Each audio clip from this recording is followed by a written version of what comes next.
Good morning, good evening, good afternoon, or good day wherever you are in the world, and welcome to the next episode of No Dice, No Glory.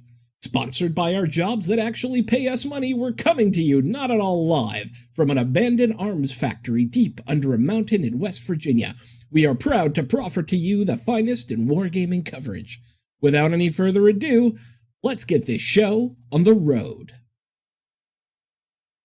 Ladies and gentlemen, welcome to Tales of the Sale, episode 31, Brave New World. We are preparing for a lot this fall as things get going. We're going to change it up in terms of like lineup of people who are going to be on here recording because Tyler is unavailable for a bit. So you're going to hear from new guy today and possibly new people in months to come. But we're going to bring on a couple different folks from the Firelock community. So we will, of course, have some favorites returning. Yeah, because big events are down the horizon, which we'll get into. And I'm sure we can guilt Mike Tunez into making an appearance. Yeah, poor Mike is always game for a jumping on every once in a while. So, echoing my excitement from the corner is Glenn, the gentleman farmer Van Meter. Hello, everyone. I am Tom Chairborne Mullane. Well, we were thinking about who we should talk to if we're grabbing a new voice. And do you know what Preston's been up to, Glenn? I haven't heard from Preston in a while. You shouldn't have said Preston's name that many times because he's gonna. Preston, are you there? Yeah, hi guys. I feel like you want me to say it's showtime, but I mean honestly, that's super weird. I feel like your nickname, if you're on repeatedly, is going to be Preston Showtime Jacka, because that's we can't have that. I mean seriously, we're gonna go that direction. Just go Beetlejuice. That's at least respectable. I don't know, but Showtime could like be misinterpreted as like you're one of the Lakers. I want people to like ask weird questions about your nickname. Like they ask weird questions about mine. Glenn's obvious. Mine is because I got my leg stuck in a chair and Mitch couldn't stop laughing about it. And I don't know. We'll workshop it. There were a lot of people who couldn't stop laughing. I'll roll with it. So we're gonna cover what we've been up to, but before we get to that, since Preston is new to joining us, Preston, I'm gonna have you talk about for those of us who don't know your Beetlejuice-like history, if you could tell us how you got into gaming, what kind of games you play, how you got into Blood and Plunder. Sure. I can make that as long as you want, or I can speed it up and cover less time frame, because even though Tom likes to claim he's the old man in the room, I think I'm actually older than he is. How old are you right now? 42. Oh, you do have me. You do have me. It's only by 3 years though, but Glenn's a little boy, so we're both older than him. Yeah, who's counting at this point anyways, right? Spry 33 over here. So ridiculous. All right, I'll go crash course on gaming history since we got about 30 years to cover quickly. So unlike most people, I didn't start with Warhammer, although I guess you could call it Warhammer adjacent, because my first gaming was outside of normal toy store and game aisle stuff was Axis and Allies. My brother and I had one other, we'll call him a kid in the neighborhood, although I think he was a freshman in high school while we were still in 6th grade and younger.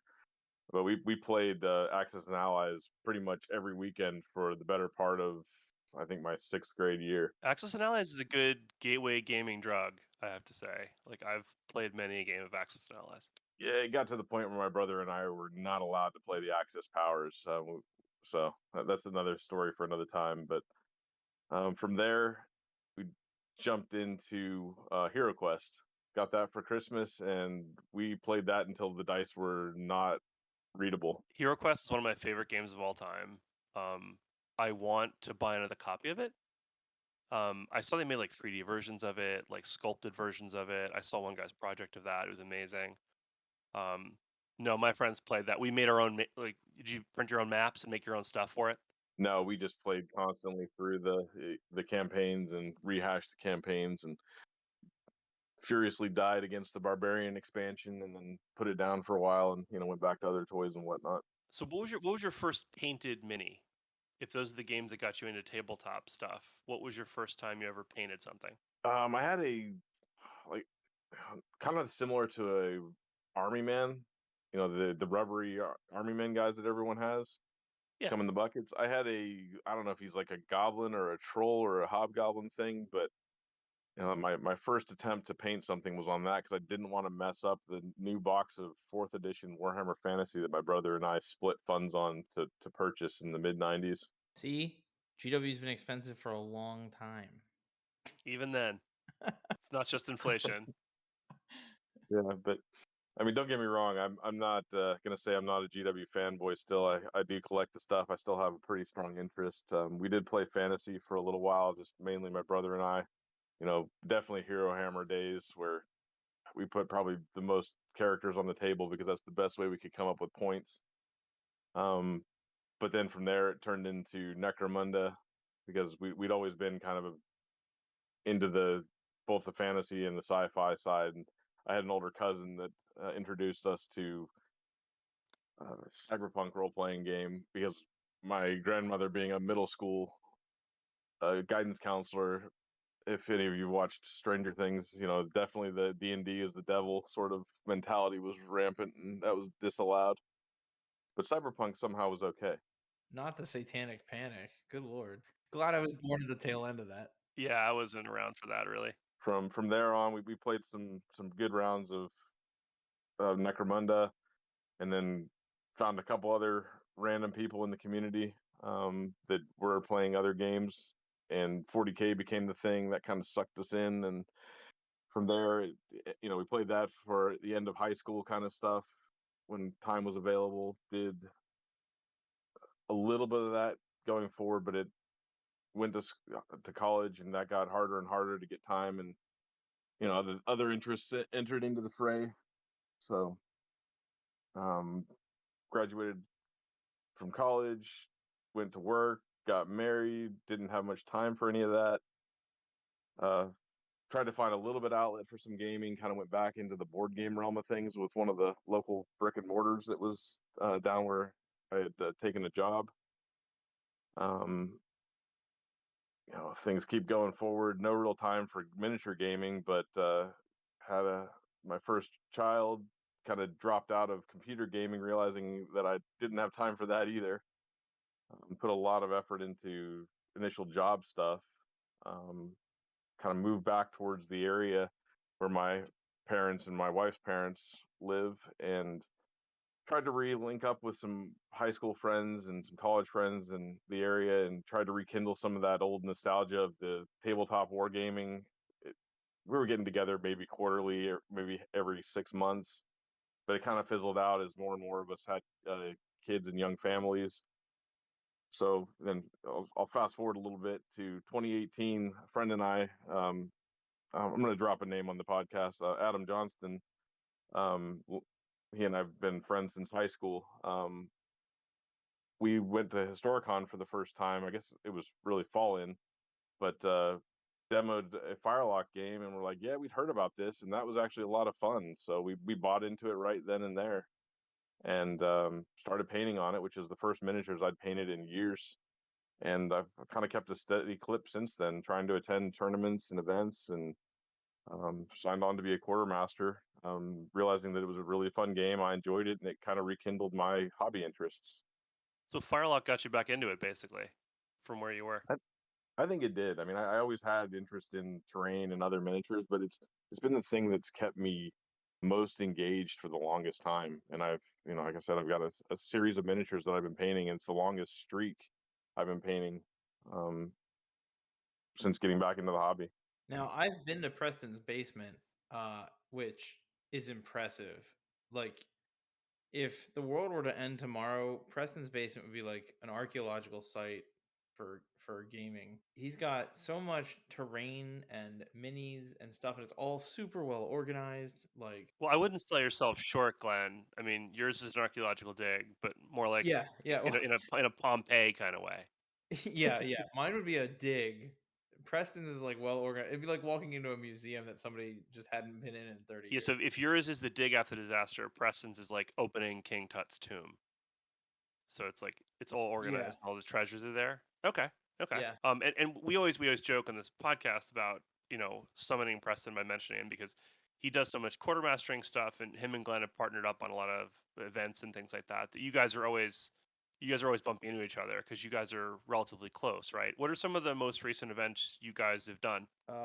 Historicon, and before that, were you there for the Sea tournament in June? Yes. Yeah, I missed the Easter Island thing because work and family had me otherwise occupied. And because I scheduled it for Easter because I wanted to do it on my birthday.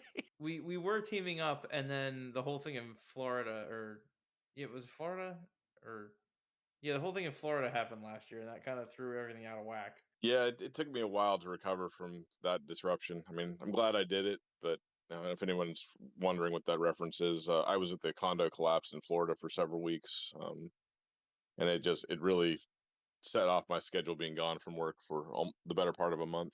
Now, he was helping with the recovery operations. He wasn't stuck in the collapse, for clarity. Yeah, No, and correct. he wasn't like Mr. Glass from Unbreakable where he's causing these tragedies. We don't want to give you the wrong idea about Preston. Anyway, I guess the next thing we'll be doing is Fallen, which we'll talk about a little bit more later. So let's talk about what we've been doing hobby-wise, and we can just kind of jump around the horn here.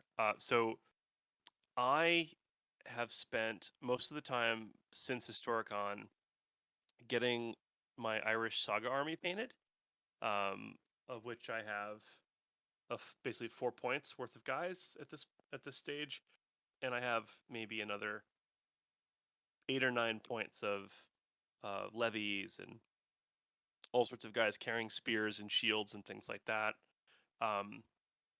I also had ambitions to start building houses of my own, in terms out of foam and foam core and foam board.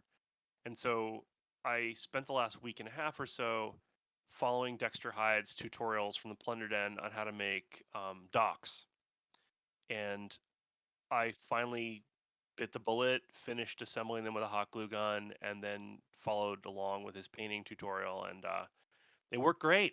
I made 2 sets of docks with an attachable ramp because one of them is for Glenn, which I'm going to bring him when I see him on the 17th for the big tournament we're doing.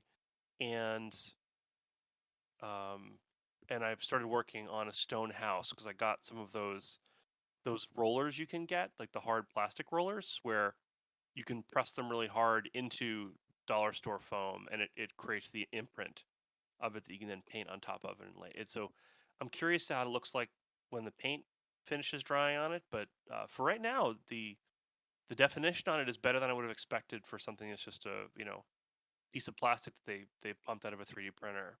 So I'll post some pictures of it when they're done.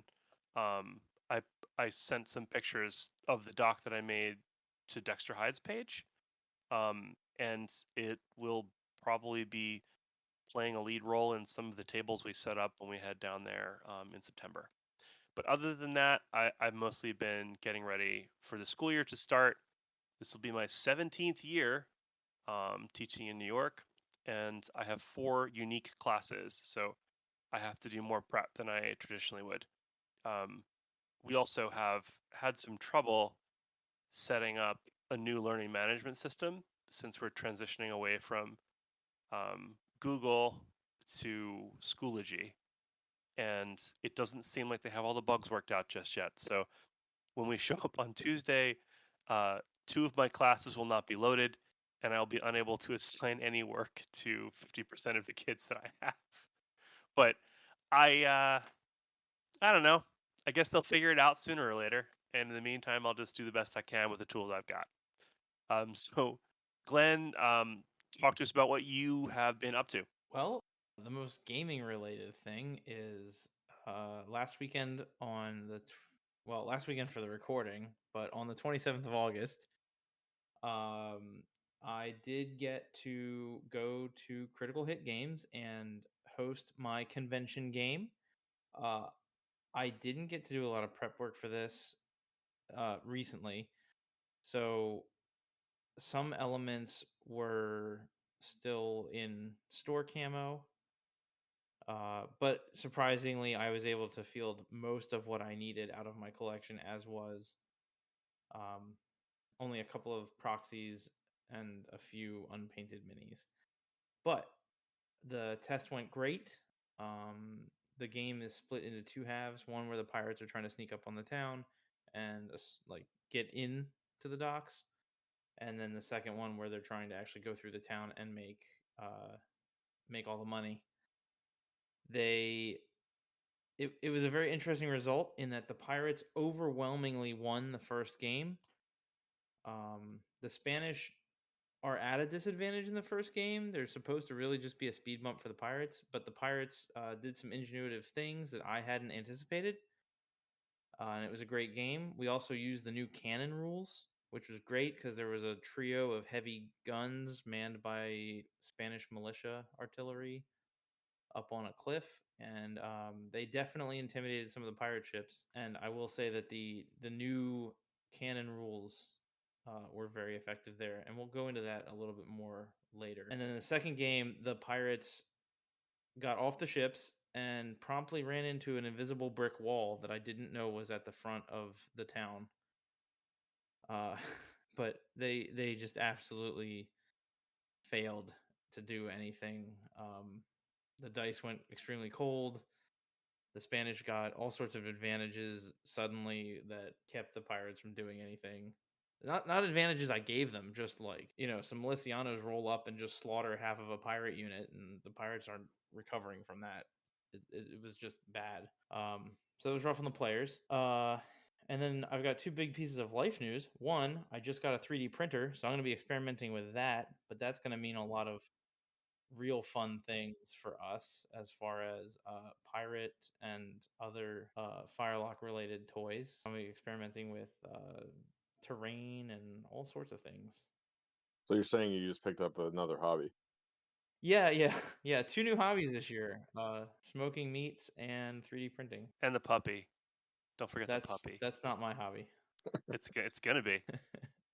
Yeah, she's a handful, and it's funny because my eldest is probably the most afraid of her, whereas the baby, who isn't even as big as the dog at this point, is completely fine with the puppy just rolling her over. So that's amusing. And then the other big piece of news is that it's not really gaming related, so to speak, but my wife is, well, luckily none of her coworkers listen to this because they don't know yet, but she's retiring at the end of the month to become a stay-at-home mom. So theoretically, that might free up some time for me, but we'll see how that goes. And Preston, what game-related stuff have you been up to recently? The game related has been tough to come by. Work is doing its absolute best, and other things of life to keep things fully distracted. But I guess I'm kind of trying to anticipate what to build for a fall-in tournament. List building for this event at Calvert Maritime Museum.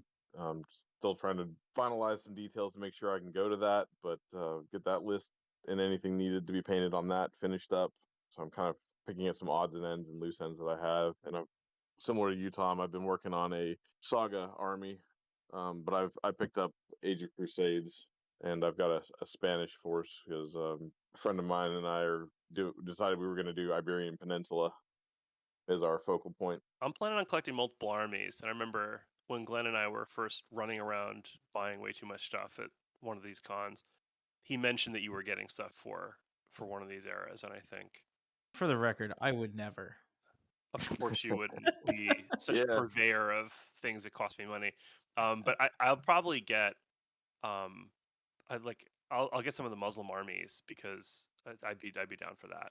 Like I think what I like about Saga is it's some of the same stuff I like about like Firelock and Blood and Plunder games, which is that it's particularly for Saga, it's very simple, it's quick to pick up, and if I'm looking for a game to get my students into tabletop wargaming, both Saga and Blood and Plunder are very good candidates. They pick up on it really fast. Yep. I think Saga stays simple. I don't think it has as much nuance or complexity as Blood and Plunder does. It's still a skirmish game with a low model count, which means it's easier to move the stuff around. So, both of those things are going to be set up in my room when school starts on Tuesday. Not that I've gotten play either of them, but you might also want to look into the Raven's Feast rules, because that is a pretty thin rule book. I haven't tried that, but I did try the new Lion Rampant version 2, which is great for like scenario based games. So like me and my friend Shane came over and he set up this scenario where um, a lord had escaped from like an encampment where he had been held hostage. They were going to ransom him, and he'd run off into the woods. And the army was running to get him because he's a high value prisoner. And his allies were racing into the forest to try to catch him, and he's hiding under one of the trees. And the mechanic of this was interesting, Glenn, because it almost fits better for that hidden thing that we did for Easter Island with the crate, where you roll the die, you twist it over or whatever. So basically, there's 6 points on the map, two trees closer to the defender, 2 trees closer to the attacker, and then 2 in the middle. And the first time that a unit encounters the tree, first of all, only the people searching to rescue the guy can find him in the trees. You know, my armies couldn't. I was chasing him to try to catch him. The first time one of these defenders, the rescuers, show up and touch one of the forest templates, they roll a die, and on a 6, they find him. The second set of trees they hit, they need a 5 or a 6. Third set of trees, 3, 4, 5, right, or 4, 5, 6, or whatever the case may be. So it increases the likelihood they find him, and they have to try to smuggle him off the board. And it created this really fun cinematic mess. You also get to make boasts in this new rule set, where you can try to make increasingly dangerous, foolhardy boasts to the other player, and you score points if you actually pull them off. So it's the kind of thing where, as a mechanic, I just thought it was so fun and clever. And it just translates so easily into Blood and Plunder. Like, it's the kind of mechanics that you'd throw in for a campaign game or for a scenario like the ones that you're putting together, where I was like, oh, what a cool mechanic. I could even see something like that, maybe down the road for some of the more narrative stuff that Firelock seems to be interested in putting out, incorporating some of those types of elements, just the narrative driven, the encounter driven actions. There's so much story in all of this that it's part of what's really drawn me to just keep going. Every time I finish painting a unit, it's motivation enough to do another. And there's this one rule set we're going to talk about that. So Firelock came out with a new video kind of announcing their plans for the upcoming couple of months, and we'll kind of walk through what was discussed. So yeah. I will point out that so this will be the final update that we have podcast wise before the destination tournament that we've been planning at the Calvert Marine Museum in Solomons Island, Maryland happens. That's going to be happening on September 17th. Our initial deadline for this was September 2nd. So as we record this Thursday, Friday is tomorrow. So I'm editing it tomorrow. You're not going to hear this by the time I'm editing it. But in the interest of getting a few more people, because we are at basically 11 with me and Glenn, it goes over a dozen. So we'll have at least 6, 7, 8 tables set up. So the bottom line is, as you listen to this, and we're scheduled to release this on Tuesday the 6th, my first day of school, you will have a couple of days from the release of this podcast until basically that Friday, which is September 9th. That's the last day that we can accept anybody buying tickets. And as of now, if you're on Facebook, there's an event, and the discussion has a pinned post that lists all the people that have confirmed paid.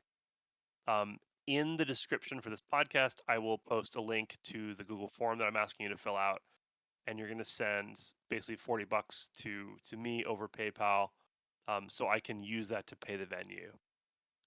So it is running. I'm going to be in costume. I'll post some pictures of that with the episode description, possibly. I'll post them online for sure.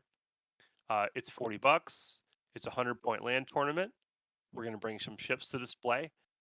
Your $40 includes museum passes, it includes lunch, and it includes proceeds for prize support and stuff like that. I think Mike might be coming up to make an appearance, but I'm not sure if he's booked a hotel yet. And I'll post some information once I have my hotel booked if you guys want to hang out in the same hotel. Glenn, what am I forgetting? Tournament wise. I don't see anything that you're forgetting. I think I got it all. I will be down there on Friday the 16th. Hey, dress up. Did we mention dress up? Dress up, yeah, dress up. I'll be down there Friday night to basically like pop in, set up, check in with the people. Then I'll be down there in the morning on Saturday to get it set up, and I'll probably stay over Saturday night in the hotel and then go back first thing Sunday morning. So I'll be there a couple of days because it's a long ride for me. It's about 5 hours. So I don't know if you want to say, but how many people have committed to dressing up of your current signups? Half. So Nice. the half said they're definitely doing it, and then the other half, I think only one is a solid no. So it'll be like one very normal person in a t-shirt with a ton of other people wearing insane pirate stuff. I'll have armor on, so we'll see how that goes. I'm gonna be honest. I've been so busy with everything else and like planning this event and stuff that I have not put any effort yet into finding a costume. So there's every possibility I'm just gonna show up with like a pirate hat and That's a fine. skull and crossbones t-shirt. It's not a big deal. I'm sure Oh, you'll I look know. beautiful. You have the beard. That's half the outfit right there. It's true. I'll have to find like a good pipe. You look like you're part of Captain Hook's crew from Peter Pan. Are you saying I should dress as an alligator with an alarm clock? Yeah, you could. I'm thinking that or Mr. Smee. Yeah, Mr. Shmee. You're more of a Shmee. Whoa, hey. I'm just saying you're helpful. You're the right hand man. You know, Yeah, you're a loyal. you're kind You're of a the guy loyal that dude. actually just keeps everything functioning. That's what I'm saying. Yeah, kid. Do you think that ship is still afloat because Captain Hook is helping it? Like, no. You know, Captain Hook. Speaking of Peter Pan, I am in the habit of like annoying my students by twisting Disney stories on their head just to like bother them. So when we were putting on Peter Pan as a musical, and I was helping them out backstage, every time the guy who played Hook would come off stage, I'd shake his hand and I'd be like, "You're the real hero," and he'd be like, "I know," and nobody else can see it. And I'm like, you have letters of marque. You're a privateer in Her Majesty's Navy. You're trying to stop a boy who is kidnapping multiple children across state lines. It's a federal crime. You're the real hero, and Peter Pan is the real villain. And I just want you to know that you're not the only one who sees that. And he pretended to wipe a tear from his eye and hugged me. So where everybody else just looked at me with absolute disgust. All right, so since I'll leave this to Glenn or Preston, but I've looked over the new artillery rules, which they did some cleaning up on. I will say for a start, I'm excited to have this printed out for ship battles, for coast battles, for just the use of them, because in the original rule book, back when they originally published, you kind of have to flip around a bit, and they make sense, but they needed some tweaking. So these new rules are an adjustment, and they add some stuff on. But Glenn, do you want to take that, and then Preston, if you want to comment on it or anything Sure. else you noticed? Sure, yeah. So with the new artillery rules, the brief overview is one that chain shot was added to make artillery a little more effective against, I believe, masts and rigging and that kind of thing. Because up until now, it just was very lackluster, and there wasn't much point in wasting your shots at the enemy rigging. So that should be a little bit more effective there. Like I was talking about with my convention game demo, the the other major changes to the rules is that they kind of reworked how cannons work relative to most of the other systems in BMP. As everybody knows, in BMP you've got your base to hit number, which is usually your shoot value, and then you add +1 for every 4 full inches between you and the target, and that will yield your to hit score. And cannons didn't used to have like a starting shoot value, it was just a 0. The problem was that by the time that you got to any great range, like anything over 20 inches, you take the when you're trying to damage the ship, you take the modifier from the shoot test and apply it to the ship's fortitude value, and that's your score required to do damage to the ship. So anything over 20 inches, you're looking at a +5. Many ships are either a 4 or a 5, which meant that you're needing 9s and 10s to damage a ship that's, not too far away on the table. In a couple turns, they can be boarding you. So these new rules changed the base to hit score to a 4+, which means that it's not an automatic hit to fire a cannon at close range anymore. However, they changed the range bands to 8 inches. So, for instance, if you're shooting at an opposing ship that is 23 inches away, previously you'd need a base of a 5 to hit, and then you'd probably need a 9 to do damage. Now, using the new cannon rules, you would need a base of a 6 to hit, because at 23 inches, you're looking at 2 full sets of 8. So there's a +2 modifier there. And then when you go to the damage section, it's 4 or 5 +2, meaning that you need a 6 or a 7 to do damage. And again, this is where in my scenario, we could see the results almost immediately, because the heavy cannon parked on the cliff started firing as soon as the pirates were identified. And one of the pirate brigantines, on the very first shot, it was, I think, 22 inches away, and there was a hit. It did like 3 points of damage, but there was immediately a lucky, and it set the bow of the ship on fire, like right off the bat. So the pirates already had problems there. They easily resolved them. Like I said, they just rolled over the Spanish defenders. But the fact that you didn't need a 10 to score the hit meant that the lucky came into effect. You didn't need to roll 2 10s. I think main points. Essentially, you're gonna do more damage at range. So instead of you're gonna need similar scores to hit for anything that's over, I'd say, 20 inches away, if it's not just flat out easier to hit. And then you're also going to be able to effectively damage the ship, but because you're going to need like 7s or 8s instead of needing 10s for every roll. Yeah, I think it really does a good job of still keeping the cinematic realism of on the tabletop in play, where you're not guaranteeing the hit, but it really does make cannons feel like they're effective. That you're not just trying to keep your opponent at bay, but you really need them closer to have cannonballs not just bounce off their planking. So it definitely does that, and I think it does a great job of taking the rules that were spread across the original book, No Peace Beyond the Line, the errata, the FAQ, and really kind of boiling it down into the same streamlined rules that we're all used to, but cleans it up for defining what the initial hit is, what you do from there. I'd like that they've got it broken out now with the chain shot and the grape shot in line, so it's not just almost an equipment upgrade as it was before. It really is that additional artillery option, and it defines how that affects rigging, how it affects shots against the hull, because as Glenn mentioned, it was previously implied or kind of stated that it was less effective against one or the other, but you kind of had to do some digging. Well, now it's just directly in the rule set, where against the hull, chain shot's not as good, but against rigging it is good. And they've taken it even one step further to whether or not the ship that you're firing on has full sails, or if they're using a lower sail setting for speed, where maybe they don't have as much sheet out. So I think they're really working hard to maintain that historical accuracy as portrayed on the tabletop. So I think really positive changes. They don't have to, like you mentioned as well, like you don't have to surf through 3 books to find that.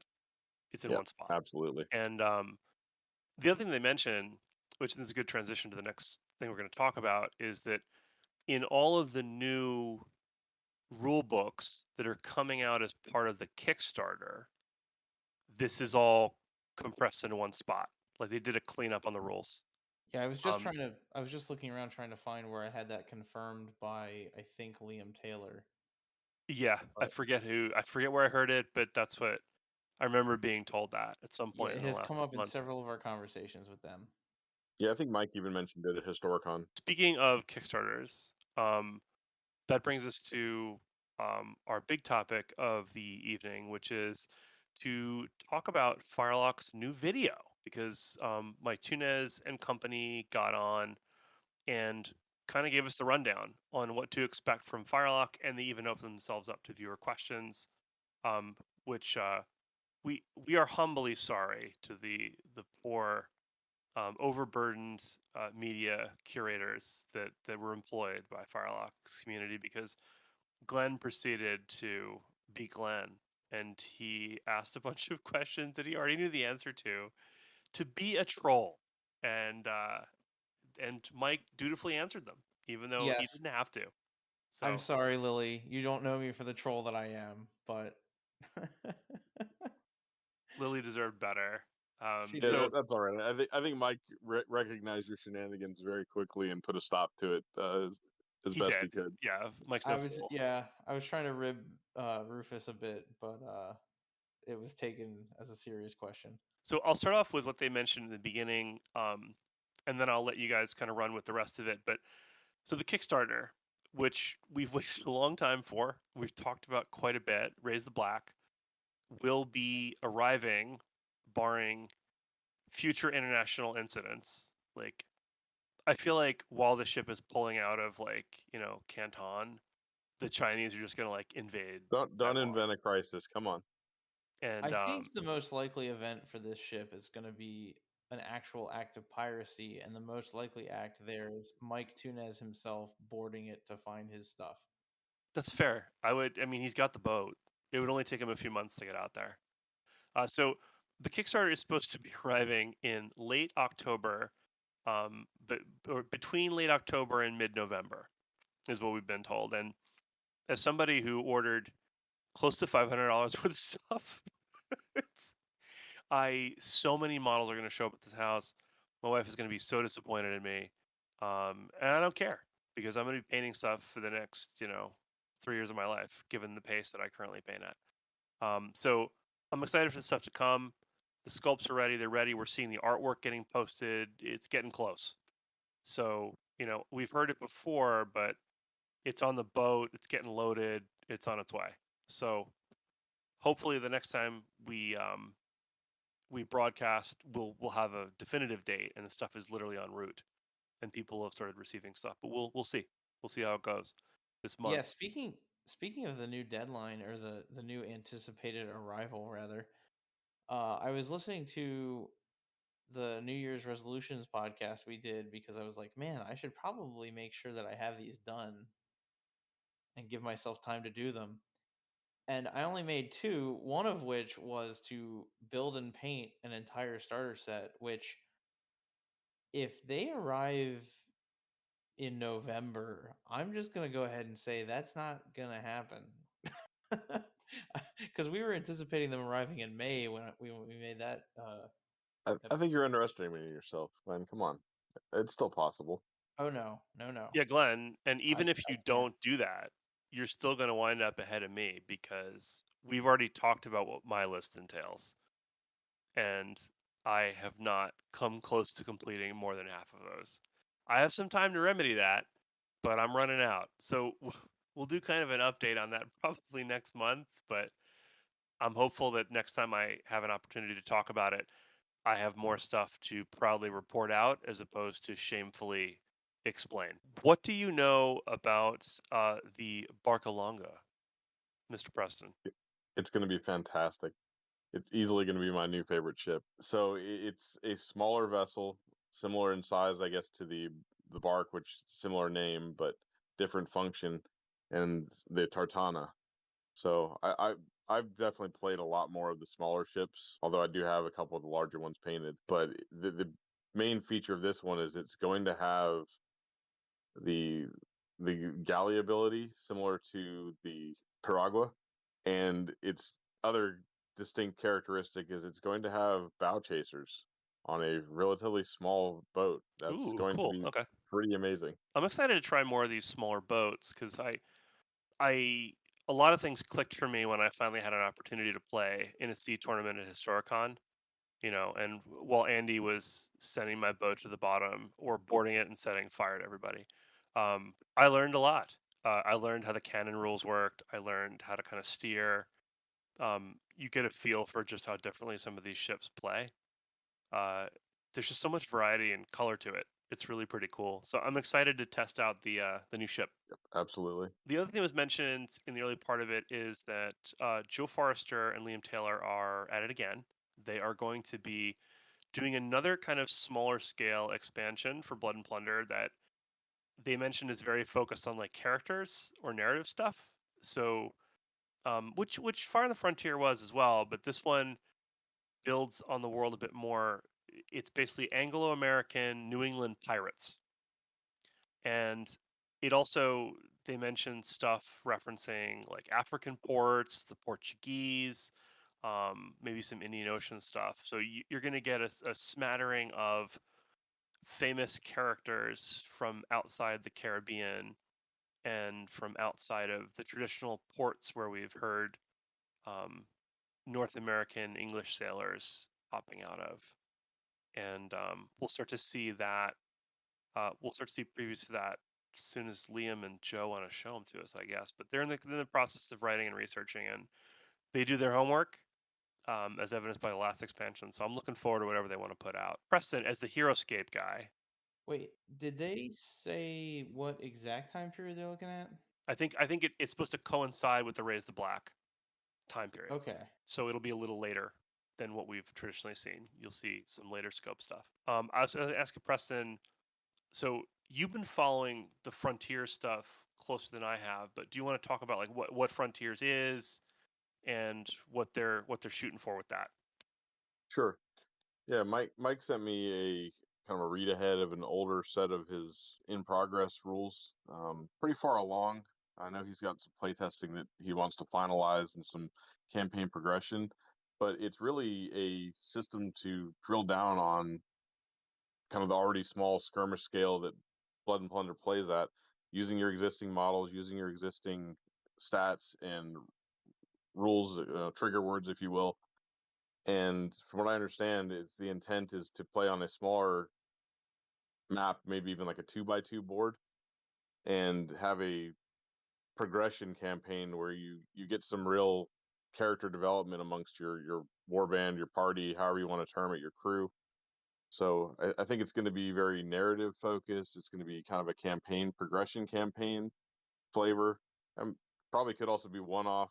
I'm excited about it for the terrain aspects of it. I think that building these tiny boards, I see them in games like what's the samurai feudal Japan game Bushido, where almost the craft of the board becomes just as much of the hobby as the actual game. So I think there's a lot of flavor that can be had there and a lot of replayability. So I know Mike mentioned in the online discussion that they intend to release this as a kind of a purchase beta rules and let the community kind of get their teeth into it and maybe offer some suggestions, improve it, and then refine it to a full time formal release. So kind of I think they're still working out the details of how to execute that, but I'm kind of excited about that prospect of a wider audience beta. I feel like a lot of the kind of RPG style rule sets that is similar to, uh, they kind of have a life like that where they're sold as a beta set of rules, and then people kind of take them and run with them, and just have fun with them as a community. One of my close friends who lives nearby, Tucker, he's a huge RPG guy, and he was looking at this because I gave him access to some of the early playtesting stuff, and he was taking a look at it. He's done at Dragon Con this weekend, with his wife and a bunch of friends. So they're doing a lot of D&D stuff. They're doing Pathfinder, and there's also a lot of costume stuff. There's plenty of pirates down there. So I know I have somebody up here to try this out with, so I'm excited to give it a go. Yeah, kind of like the other, like Mordheim or Necromunda or even like Frostgrave, where you get that warband, you get some personality, you gain some attachment to your characters. You know, it hurts when you lose somebody. It's fun to watch somebody grow and become, you know, either villainous or heroic, however you want to play it. There's a lot that I think you can build a community around and expand. And I know Mike had said that there was some interest in characters being able to port over from Frontiers into B&P games. So, you know, maybe your captain becomes somebody of notoriety, and suddenly he's on a ship, and there's, you know, other pirate hunters or whatever after him, and it just kind of carries the story forward. So I'm definitely stoked for them. Yeah, those are increasingly games that I just want to play. Like that, Mm-hmm. you know, I like the narrative games. I like building a scenario, and I feel like all the cool terrain for this just lends itself so well to just putting something together that looks cinematic and interesting. Um, yeah, I'm psyched to try this out. Oh, Uh, especially the stuff that, because we get to work with more built up terrain than traditional games. So like, we're already at a level where I guess it's kind of like more like Infinity in the sense that like you can have terrain that is multi-level and it doesn't fit well with other games where squads have to be, compact. Like I was thinking of the Ports of Plunder crane I've got. There's several spots where people can be standing on that thing. We don't see it often in our normal games, but in Frontiers, that putting a couple guys with muskets up there could be a big thing for a game where there's only 6 models. Mm-hmm. oh yeah, Yeah, those are the games that you tend to remember too, because, you know, something cool narrative happens. You know, I can play a dozen or 2 dozen games, and it's that cool narrative that I can remember years down the road. That, you know, friends can get together and talk about that thing that happened way back when. The one impossible shot that gets through and nails somebody in the leg. Yeah, yeah, absolutely. I had one of those like D-Day games that I played for Flames of War where we played for like 4 hours, and it was on multiple like tables, right? And each of the tables had kind of like a game. It's a one-on-one vibe, but they were all kind of happening at the same time. And the way that the rules are set up in terms of points, you basically, if you got a model into a certain area, you would win victory points. But if the Germans still had models within a given area, no matter how few, it would score them a whole ton of points. And there's this one reluctant veteran artillery spotter that was just camped out in this building. And this was like 7 years ago, and I still remember this, where other players started to try to help get rid of him. Like 4 naval bombardments were called in. Like the firepower deployed against this flamethrowers, like petard mortars, every bomb on Earth you could think of on that board tried to level the house with this little artillery spotter in it, and he passed every save, every one of them. And at the end of it, he was just sitting on top of the shell of the French house that had been destroyed, laughing and laughing as he basically won the game and the day for the Germans. And it was like my friend, he was crying, he was laughing so hard. But those are the games you remember, the games that have this fun story to tell at the end of it. Like you never forget them. So if this gives us a vector to do that, then I think that's a really cool tool to give the community. Uh, we're definitely going to bring on people to talk about Oak and Iron more, since I know that while Glenn and I like the game and have played it, and Preston has played it, we don't cover it as extensively or as frequently as we do the Blood and Plunder stuff. But Oak and Iron has new news as well. Glenn, you want to take this one? Yeah, sure. The One of the big things that they mentioned was with their new technology that they're working on, the Cyocast, because they're moving away from metals. It's more of a plasticky. I don't want to call it a resin. I think it's a type of plastic technically, but it's gonna work more like resin casting, I think. The point is, it's a lot easier and a lot cheaper than metal casting. So they're going to be able to do a lot more in-house stuff with this technology, and they're planning on dropping a lot of the Oak and Iron releases that they've been storing up for the last year or two, and more ships are going to become available. I think maybe a year or two ago, Mike was talking about the galley frigate. Maybe that was the thing I just listened to. But we're getting a lot more Oak and Iron ships, and they're going to be released as singles, from what Mike was saying on the. Just to quickly clarify, I think you say cheaper, but I think it's really a manufacturing economic ability. It's not that we're going to see these things as a cheaper buy-in, because we still want Firelock to stay in business. So, but being able Yes. to bring it in house is key. Yes, I'm sorry. When I say cheaper, I mean like making a mold costs less, like so that we used to see the fire starters where Mike had said in a previous interview that the fire starters were $1,500, I think was usually the goal. That $1,500 was spent making that metal mold, and from there it would only run so many times before they have to reinvest and make another metal mold. And during his video, he addressed the fact that some of the metal molds are just worn out and they're not going to replace them because they're working on getting this new lineup.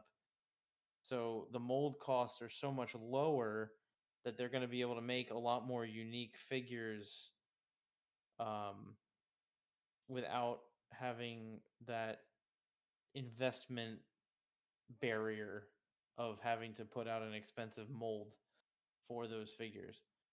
So I think a lot has changed for people in the industry as a result of all the supply chain problems caused by the pandemic. And yes, based on our talks with Mike over the course of the last year and a half, 2 years, I think Firelock and to an extent every game company in the tabletop games that we all love have learned a lot of interesting lessons from the last 2 years. And I think in Firelock's case, they've learned that material costs may go up, but they have ways of bringing their their delivery chain stuff down. They've been working on trying to source stuff more locally and cut down on the possibility of international disruption. And they've found ways to kind of play with new materials and bring down their costs to make themselves be able to get out a lot more stuff quicker. So you know I don't think we'll see another delay like the one we had with this Kickstarter for any of these in the future. I think Mhm. a lot of things collaborated to make that happen, but I think that every setback they had taught them something. And so yeah, I think it's going to get smoother and faster as it goes on. It doesn't seem like it's a compromise in quality either, because with what we've seen from the Siocast that they had on hand, they're able to get at least the same level of detail, in some cases even maybe a little crisper detail. So I think it's good where they're headed. I agree. Yeah. and I believe it's also more durable than the resin 3D prints Yes. that they were offering for a little while. What's the last bullet on here? I don't think I got that far in the video, or I just didn't hear that part of it. The 15mm mass battles from the Buccaneering era. I didn't see anything else on their plans for that. I guess this is the first I've heard of that. Yeah, it's something that Mike brought up that he wants to do. I'm not sure. This was just mentioned, so we don't have a ton of details on this. I'm not sure if it's going to be done as a single boxed game similar to GW's release of War of the Ring for older members of the hobby who might remember that, or if it's going to be like a full line, which sounds less likely. It sounds more like it's going to be a mass battle thing for 15mm scale, so smaller than BMP guys. And it's going to be for when the Buccaneers would like actually form up and attack settlements, what are essentially pike and shot tactics. We're talking about Like Morgan's raid on Panama, yes, when they or like Campeche, or any of Cartagena, those bigger battles. right. In Panama, I think he famously formed up like 4,000 pirates, and then the city defenders came out and they formed their blocks, and then there was like actual battlefield maneuvering as you would normally see in like Napoleonics or that kind of thing, which we don't see so much in our skirmish game, and our skirmish game is not suited to. Please do not line Blood and Plunder up and try to have a shootout because your 9-up saves will not do anything for you in the open. That's a fair strategic point. I've learned that lesson many times. I've handed that lesson out a few times. Yeah, you really have. Yeah, I was gonna say, Tom, I think you've seen that lesson many times. I don't know if you've learned it. No, that's a fair point. That's a fair point. As a teacher, I should know the difference between seeing something and learning it, but um it's I'm sorry. I got a great story for you related to just I.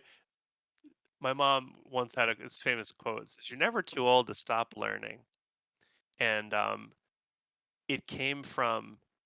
This is completely unrelated to anything we're talking about, but I'll just. It's a hilarious story. So my mom somehow ran over a bunch of razor blades in a Home Depot parking lot, like you do, and she came home and we had to change the tire. And my dad came over to me and says, "Do you know how to change a tire?" I said, "No." And I was like, 17. And he's like, "All right, I'm going to show you how to change it." So he gives me the basics and he says, "Okay, now you need to take all the lug nuts off and then you need to pull the tire off." So he's just sitting there watching me. It's August. It's roaring hot. He sets up a lawn chair to just watch me take this tire off. Then my sister comes out. So what are we doing? "Oh, we're watching Tom change this tire." She goes, "Oh, I want to see." She sits down. Nobody's talking. And then my mom comes out and she sits down. And she's like, "What are we doing?" "Oh, Tom's changing the tire." And so my whole family's just sitting there watching me sweat and turn the tire. And after about 2 minutes of silence, my mom just says, "You know, you're never too old to stop learning." And I turned to her with a face that must have seemed familiar to a mother, and she was clearly seeing I was about to make a sarcastic comment. And before I could get anything out of my mouth, she just goes, "F you, Tom." And that shut me up. And from now on, the phrase "you're never too old to stop learning" became unfairly, perhaps, a punchline in my family. So I hope your parents have been as supportive as mine. They're lovely people. Did he do the trick where he let you jack it up off the ground before getting the lug nuts loosened? Yes, he did. Yes. Classic. Mm-hmm. Yeah. Yeah. Which brings us to trivia time, I believe, right? Yes. I think we're on trivia time. All right. Last month, on Blood and Pedantry, uh, the question: the Treaty of Fort Stanwix was signed between the newly formed United States and a coalition of native tribes. It established and recognized that both the U.S. and this native tribe were separate sovereign nations. It is among the first treaties ever signed by the United States. What was the name of the native coalition of tribes the treaty was signed with? And we were looking for the name these tribes used for themselves and not the French name assigned to them and used in common texts. And we had 11 people get this right. We had some interesting variations, most of which came back as correct. We did it, and I think I think we're ready. We got 11 people. Um, I have a die, but Preston, do you want to do the honors? All right, put me on the spot. I'm gonna have a die. I've got a die ready. All right, go ahead and roll away. All right. Number 6, QC. This guy's won before, I think, right? I don't think so. I talked to him because I wanted to confirm that I had his name right. Then he's the But I winner. don't think he's won. Then he's won. He was right, and he's going to win Congrats. a blister of Braves and a native commander. So Glenn, you'll be in touch with him. Yeah. Did you do the question or did we just roll? We just rolled, but oh, I'm so. It's getting late here on the East Coast. The correct answer, which 11 people got right, was the Haudenosaunee, which is something that people in New York generally know, particularly if in the north part of New York. But the Haudenosaunee Confederacy, the Haudenosaunee, is the collection of the Six Nations. They would be commonly referred to as the Iroquois Confederacy in most of your textbooks, but that's a name assigned to them by the French. It's not the name they would call themselves. So the correct answer was Haudenosaunee. However, we did get several responses saying that the correct answer was and I'm going to murder this because Mm-hmm. I don't speak that language. The Ongwe Onwe, which apparently means real human being. But that is identified as another thing that they called themselves. That is also accurate, yeah. So that was Right. correct as well. So we also took that answer because, we learn things too when we do trivia. We do. So Haudenosaunee was the name of the Confederacy, first ever treaty signed by the United States with a foreign nation. All right. The current trivia question. which Preston is ineligible to win because he's literally looking at the answer right now. However, this is easier than this last one, which I was purposely tricky about, but it's a multi-part question. But I don't think people will have trouble finding this at all. And Glenn, you can correct me if you think I'm mistaken on that point. I'll read it since it's right up my alley. It's up your alley. All right, so the rules, we need you to email Tales of the Sale, all one word, Tales spelled Tales, Tales of the Sale at gmail.com before the next time we record to be eligible for the prize. And we will usually reply and tell you that we received your submission. And then we'll pull your name out of the list if you're somebody who got it right. So, Glenn, go ahead and do the honors. Read the question. Yeah, I do try to reply saying that I got your email. If I don't, I apologize. I do get busy. So, question. On September 8th, 1664, an English naval squadron under command of Colonel Richard Nichols sailed into a harbor in New England and forced the surrender of the Dutch capital of the New Netherlands. This is a multi-part question again. Tom just keeps making them more and more challenging. I want to give you more opportunities to get it wrong because the AP teacher in me doesn't want you to get it right. So go ahead and ask the three questions, Glenn. So, number 1, who was the governor of the city in question at the time of its capture? 2, what was the name of the city changed to after the victory over the Dutch? And 3, in what year did the Dutch temporarily regain control over the city before losing it again a year later? So, we'll repeat that. An English squadron sailed into a harbor of a city in New England, forcing the surrender of the Dutch capital of New Netherlands. Who was the governor at the time? What was the name of the city changed to after the victory? And 3, in what year did the Dutch temporarily regain control? So, Okay. send me all that. I'll try to reply that I got your message. I will say that this is a city that everybody knows. So I think that that part won't be tricky. The tricky part will be if they actually look it up enough to find the third part of the question, which is the trickiest part. But I think that they'll find it. Shouldn't be a problem. I mean, I didn't test it, so. No, I did. It's good. We're good. Upcoming events. Wait, did you say what the prize was? Oh, the prize is a Capers blister and a blister of militia. So you get a whole bunch of Dutch reinforcements in commemoration of their loss of this very important city. So that would be Coppers and Militi for anybody who actually does play the Dutch. And if you don't play the Dutch, these guys will be helpful anyway because they probably appear in one of your lists somewhere. Oh yeah, Yeah, absolutely. as I say, let's be honest. Who's not putting Dutch into your forces? Pretty much no matter what faction you play, they always make an appearance. Absolutely. The only more universal one than these is the Zaliden. True. European sailors, baby. All right, Preston, you want to take the first event? Sure. Or news? We've got our buddy Jason Klotz with his Oak and Iron fan site, timberandsale.com. Not really sure that's an event, but that's how we've got it listed on the excellent show notes here. So just go visit his site if you play Oak and Iron. It's a great resource. He's put out missions. I think he's got STL files if you are a 3D printer person. We're probably going to have him on sometime in the future to talk Oak and Iron. Yeah, I got to reach out to him and bother him. I do want him on, but I think we might be booked for a few months already, at least as far as timing goes. We'll see. We'll see how it goes. Talk Like a Pirate Day is September 17th. If you are joining us down at the Calvert Marine Museum, we'd love to have you dressed up as a pirate. Even if you're stopping in to say hi, we'd love to see you. Even if you're not playing in the official event.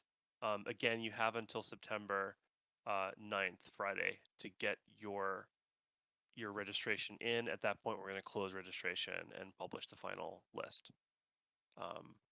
And Glenn, we need to talk about the packet to send out relatively soon. I have emails collected and stuff like that, so I'll go over it later. You want to talk about Joe Forrester? Yeah, I'm Joe Forrester. In that I'm organized and unnaturally handsome. Sorry you're so jealous of me, Glenn. Anyway, talk about the awesome guy we've been talking to over in Europe. Because Well, you've been doing most of the back and forth, I think, even though we accidentally did it at the same time. that was funny. So one of our listeners over in the Netherlands contacted us for some advice on running tournaments, and I was typing a reply when all of a sudden messages started like popping up. Like, you know, when you're sending a message, like the left side is gray and that's what they're saying, and you have blue on your side. And so I'm typing a message, and all of a sudden blue messages start popping up. And I'm just like, what is going on? I'm not typing this. And I realized that Tom and I happened to respond to him at the same time. So that was odd, and I apologize. But Martin de Cruyff, or Cruyff, um, honestly, my Dutch is a little rusty, is hosting what he and we believe is the first tournament in the Netherlands. Sunday, September 25th. He's running it at noon locally, which I believe is GMT +1. I'm gonna again screw this up because it's more Dutch than I'm used to. Kiek or Kike at De Cruyff in Ruvik. Honestly, try to get in contact with Martin on the Blood and Plunder Facebook page if you have questions. Just spell his name. It's Maarten. If you do if you just go to the Blood and Plunder group and do a search, type in Martin, and You will see it. He's posted the event. yeah, Your Dutch relatives are rolling over in their graves, Glenn, that you can't pronounce that. it has been so many generations. I'm going to tell Martin to come over here and just recolonize Maryland because it's the only I'll way to solve reconnect it. at some point. He's talking about doing a 150-point land battle, a 200-point sea battle, possibly an amphibious scenario. He'd like people to bring terrain because he is, I think, putting this on at a private residence. But yeah, we're really excited to see events going on around the world, and that brings us back to Boston. Yeah, it's outside of Boston, Uxbridge. So Chris Ratz and Andrew Galberry are at Great Stories Gaming Club. The Uxbridge Historical Gaming Club is hosting an event on November 19th. I'll have a lot more to say about this during our October record, and I'll also be posting about it mid-month in September, trying to get some people to sign up. We're open for 8 to 10 folks. I know that their club is really into it. They have armies painted and ready to go, and there is prize support on its way to the store because we've already been in talk with Mike and the guys down at Firelock that they're going to make sure the store has a couple of things they can give away. I'll probably have some custom stuff to give away as well for anybody that wants to make the trip out. But if you are anywhere near Boston, mark your calendars for November 19th and stay tuned with more info to come. And who's doing Barrage Con? That's you, right, Glenn? You're doing Barrage Con? I mean, you want me to take that one, Glenn? Sure, because I got the next one. All right. Okay. Yep, that works. So Tyler is not completely lost at sea. He is planning on attending a Barrage Con, and he'll be there on Friday, September 23rd. And he's running a big fleet battle, but before that, he's going to be doing demos from noon until 3. And then the big fleet battle is going to be an evening game from 6 to 9. He plans to provide ships and bring crew for them. But if anyone wants to attend that and wants to bring their own ship and crew, he's asking for 200-point ships for participants. And BarageCon is going to be located at Havre de Grace, Maryland this year. I think it's in the same community hall that they usually use if they've been there. If you are local to Maryland and have not been to Barrage Con, I highly recommend it. It's a great little community convention. They essentially rent out it's a community hall, but think of it as like a large fire station. It's probably like 2 cafeterias put together if you're thinking of like size wise, and it's just full of all sorts of fun off the wall games that you don't normally see. I've seen people run muskets and tomahawks. I've seen people run this amazing dungeon adventure explorer thing. Usually there's something with Flames of War tournament or Team Yankee. Yep, if you're one of those players, there are Flames of War tournaments both days, I believe. Seemed to be stuff that people cooked up in either their attic or their basement and put a lot of effort into, and ran people through it. Glenn and I attended last year. Ran demos all day long. It was pretty busy for a couple tables. It's put on by the Hawks, the Hartford Area Weekly Kriegsspielers. They're another big club that you'll often see at Historicon or Fall In. They usually get their own room. Yeah, but if you're in that area and it's a small, easy to get to convention, you can pay at the door. It's pretty simple to get into, so it's worth checking out. And then our final events. Yep. We have Fallen Masts, which is going to be the name for our Fall In Sea tournament. I am submitting the information for that to HMGS. I do not have anything from them yet about specifically which day it will be. I'm going to aim for Saturday if I can get the table space. Sea tournament, 200 points, ships and or boats, whatever list you want to run. We'll need to submit it to me ahead of time. Really looking to people to have their pre-tournament submissions.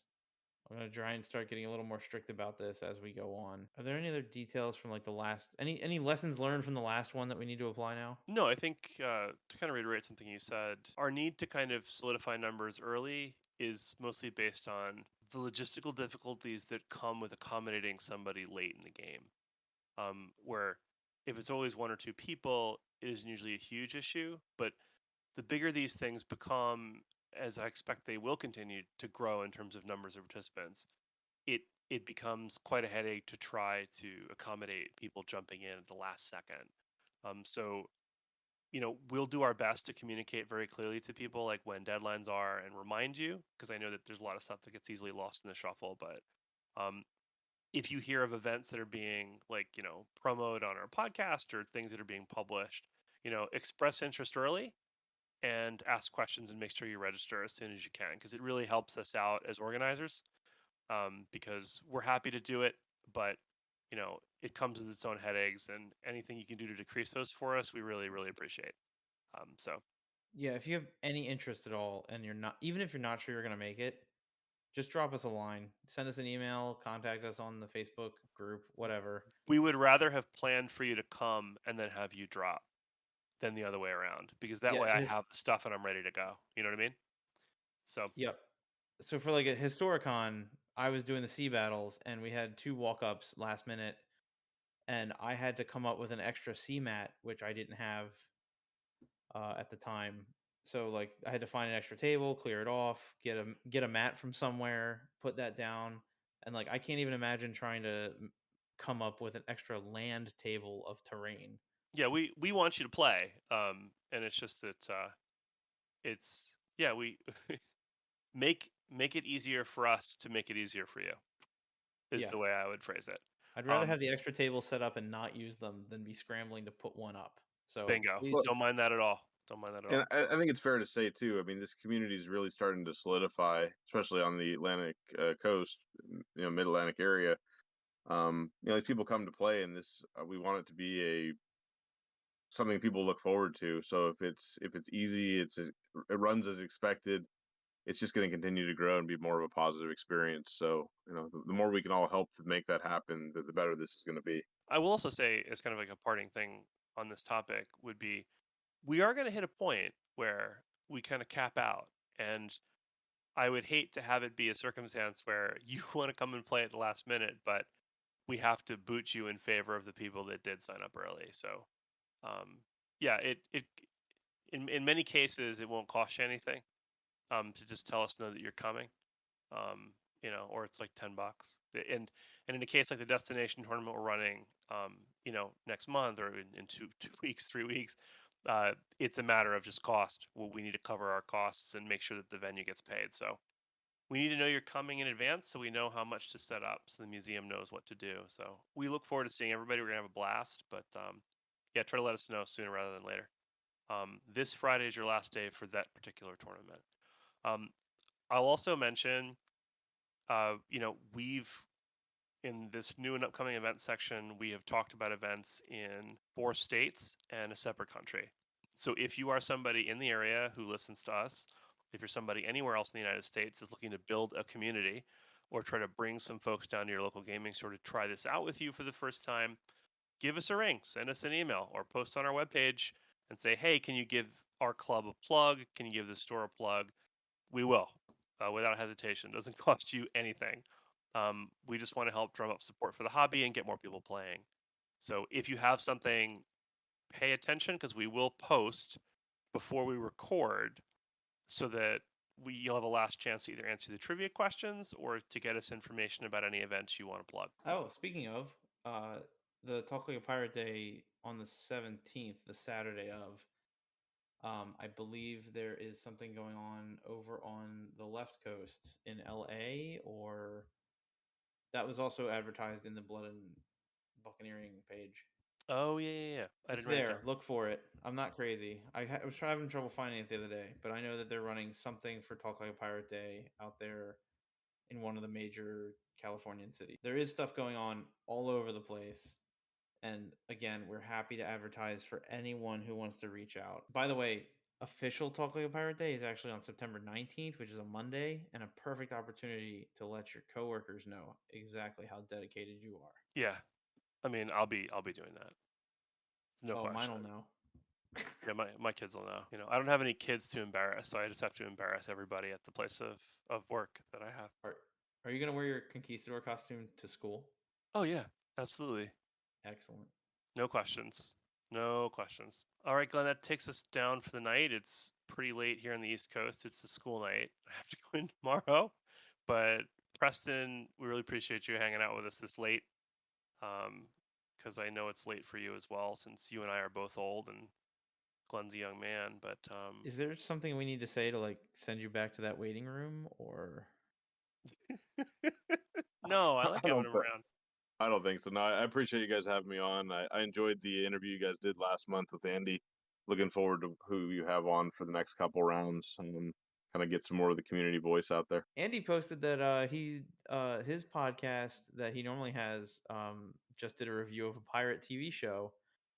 So go listen to that. I haven't gotten a chance to listen, but knowing I need Andy, to go check it's that out. probably hilarious. Yeah. No, I'm psyched to listen to that too. Because he just posted it today. All right. Well, everyone, thank you for coming and listening to us talk and blabber for probably too long, as always. We can't do it without you. We look forward to seeing all of you at whatever events you can make it to. We're trying to travel more. I hope you all can travel more and see us. And we're all going to have a great time together. So until next time, yar. Thanks so much for joining the show tonight. Remember to follow us on Twitter at No Dice, No Glory, and keep the conversation going on NoDiceNoGlory.com, now featuring our own message boards. Have a great night, everybody.